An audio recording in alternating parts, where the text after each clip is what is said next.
புதுசா அம்மாவை பார்க்கலன்னு இன்னைக்கு கூட பத்திரிகையில வந்திருக்கு. அம்மா அவர்கள் மத்தியிலே இருந்து வந்தவர்களை கோட்டையிலே சந்தித்து பேசியிருக்கிறார். மத்திய அமைச்சர்களை சந்தித்து பேசியிருக்கிறார். பத்திரிகையிலே படமொழி வந்திருக்கிறது. தேர்தல் நேரத்திலே களங்கம் கற்பிக்க வேண்டும் என்பதற்காக அவங்க சொன்ன கருத்தெடுத்து கையில வச்சுக்கிட்டு வெங்கையா நாயுடு பார்க்கலையா? வெங்கையா நாயுடு மணிக்கணக்கில் பேசலையா? நாட்டில் இருக்கிற பிரச்சனைகளை பற்றி சொல்லலையா? ஏன் இந்திய நாட்டினுடைய பாரத பிரதமர் மோடி போயஸ் இல்லத்துக்கு வந்து அம்மாவை பார்த்து விட்டு போகவில்லையா? அது ஒண்ணு போதாதா சான்று? அவர் யாரோ சொன்னாரா, உடனே கருணாநிதி பிடிச்சிட்டா இதுக்கு அம்மா தான் பதில் சொல்லணும். அம்மா தான் ஏன் உனக்கே பதில் சொல்லணும்? உனக்கு பதில் சொல்ல வேண்டிய அவசியம் இல்லை. எங்கள் அம்மா நிறை குடம் தடுப்ப மாட்டான். நீங்க எல்லாம் கொறை குடம் குதிச்சுக்கிட்டு இருக்கிறீங்க. நிறைய குடம். எங்க அம்மா எப்ப பேசணுமோ அப்ப பேசுவாங்க. இந்த ஒருத்தன் பேசி மாட்டிக்கிட்டு இருக்கான் பாருங்க, ஆட முடியாம ஆடிட்டு இருக்கான் பாருங்க. எங்க அம்மாவுக்கு தெரியும். எங்க அம்மா அரசியல் ஞானி. அடுத்த முதலமைச்சர் அவர்னு சொல்லி இருக்கிறாங்க. இது சொல்லி ஒரு 10 நாள் ஆச்சு. நீங்க எல்லாம் பத்திரிகையில பார்த்திருப்பீங்க.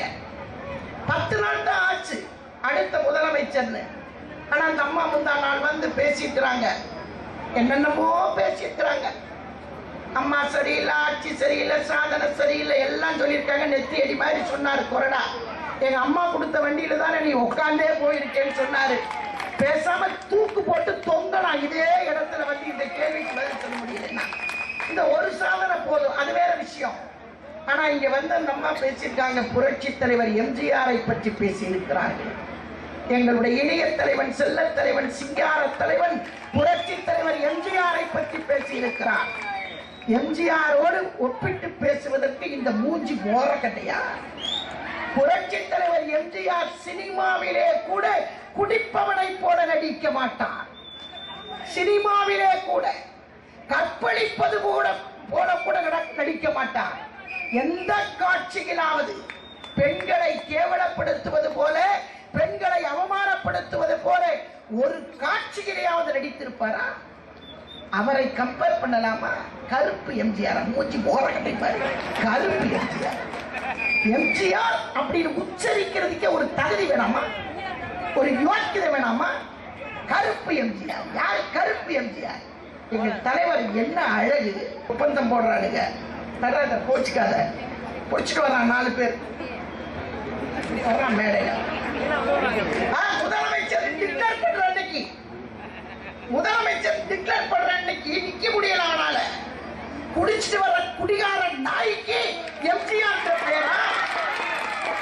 தேர்தல் கமிஷன் வந்து கேஸ் போடுவாங்கன்னு எனக்கு தெரியும். ஆனா இதை விட்டா வேற வழியில திட்டி இருக்கிறது எங்க தலைவனை. இந்த இயக்கத்தினுடைய வேற எங்கள் அம்மாவை இந்த நாட்டுக்கு அடையாளம் காட்டிய எங்கள் செல்ல தலைவனை பற்றி பேசியிருக்கிறார். நாங்கள் கேட்டுக்கொண்டிருப்போமா? புரட்சி தலைவரை பற்றி இனி ஒரு தடவை பேசுவதாக இருந்தால் அடுத்த அடிதாங்க. நான் சொல்லல, எங்க முன்னாடி உட்கார்ந்து இருக்கிற எல்லாரும் சொல்லிட்டு இருக்கிறாங்க. குடும்பத்துக்குள்ளேயே குத்துவிட்டு அந்த சட்ட ஒழுங்கை சரி செய்ய முடியாம தான் வெளியில வந்து அம்மா ஆட்சியில சட்ட ஒழுங்கு சரியில்லை, அம்மா ஆட்சியில சட்ட ஒழுங்கு சரியில்லைன்னு தவறான பிரச்சாரத்தை பண்ணிட்டு இருக்கிறாங்க. நான் தயவு செய்து பொதுமக்களை பார்த்து கேட்டுக்கொள்வேன், இந்த மாதிரி பொய்யான பிரச்சாரத்துல நம்பாதீங்க. திமுக காரனும் முதலமைச்சர் பதவி வேணும்ன்றான். பிரேமலதா, சுதீஷ், கோபால்சாமியும் சொல்றாங்க. அதை விட பெரிய வேடிக்கை கேட்டீங்கன்னா அன்புமணி ராமதாஸ், அது அப்ப மகன் அம்மா மருமக 4 பேர் இருக்கிற கட்சி. 4 பேர் தான். நான் கேட்கிறேன், ராமதாஸ்க்கு தைரியம் இருந்தா நாளைக்கு திருச்சியில வந்து கூட்டம் போட்டு என் பையனுக்கு வேண்டாம் ஜிகே மணிக்கு கொடுத்துடுறேன் முதலமைச்சர் பதவியை சொல்லட்டுமே, இல்லைன்னா ஜே குருக்கு கொடுத்துடுறேன்னு சொல்லட்டுமே. முதலமைச்சர் பதவியை பாட்டாளி மக்கள் கட்சியில் இருக்கிற கடைசி தொண்டனுக்கு கொடுக்கிறேன் சொல்லட்டுமே. சொல்ல முடியாது. என்ன மகன் அனைத்து இந்திய அண்ணா திமுகவில் மட்டும்தான், எங்கள் அம்மாவின் இயக்கத்திலே மட்டும்தான் ஒரு சாதாரண தொண்டனை கூட அமைச்சராக்கி பார்க்கக்கூடிய மிகப்பெரிய சரித்திரத்தை படைத்தவர் புரட்சி தலைவி அம்மா மட்டும்தான். கடைக்கோடி தொண்டன் கூட பதவிக்கு வர முடியும். சொல்லட்டுமே, அன்புமணி ராமதாஸ் சொல்லட்டுமே என் பையனுக்கு வேண்டாம் ஜிகே மணி கொஞ்ச நாளைக்கு முதலமைச்சராக இருக்கட்டும் சொல்ல முடியாது. அவர் வந்து நாங்க ஊழலற்ற ஆட்சியை கொடுப்போம். யார் சொல்றது?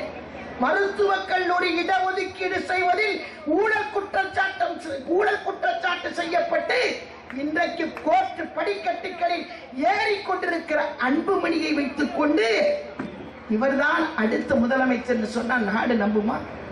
நாடு ஏற்றுக்கொள்ளுமா? ஏற்றுக்கொள்ளாது.